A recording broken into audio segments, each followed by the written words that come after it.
रत्नागिरी जिल्ह्यातील प्रसिद्ध पर्यटन स्थळ गणपतीपुळे येथे आज सकाळी एक मोठी दुर्घटना घडली। पर्यटनासाठी आलेल्या 21 जणांच्या गटातील संभाजीनगर येथील 5 पर्यटक समुद्रात बुडाल्याची भीती व्यक्त करण्यात येत आहे। ही घटना आज सकाळी सुमारे 10 वाजण्याच्या सुमारास घडली। प्राथमिक माहितीनुसार समुद्राच्या पाण्याची खोली व लाटांचा अंदाज न आल्याने संबंधित पर्यटक समुद्रात वाहून गेले।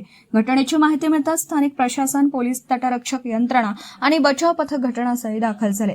बेपत्ता झालेल्या 5ही पर्यटकांचा शोध घेण्यासाठी युद्ध पातळीवर शोध मोहीम सुरू करण्यात आली। सध्या 5ही पर्यटक बेपत्ता असून त्यांचा शोध सुरू आहे। या घटनेमुळे गणपतीपुळे परिसरात खळबळ उडाली असून पर्यटकांमध्ये भीतीचं वातावरण निर्माण झालं आहे।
Video reporter Dhammasheel Sawant, KTV news, Raigad. आपल्या परिसरातील बातम्या आमच्यापर्यंत पोहोचवण्यासाठी स्क्रीनवर दिलेल्या क्रमांकावर संपर्क साधू शकता। दूरध्वनी क्रमांक 9833235011। त्याचप्रमाणे अधिक माहितीसाठी स्क्रीनवर दिलेल्या KTV न्यूजच्या ईमेल आयडी वर देखील संपर्क करता येईल।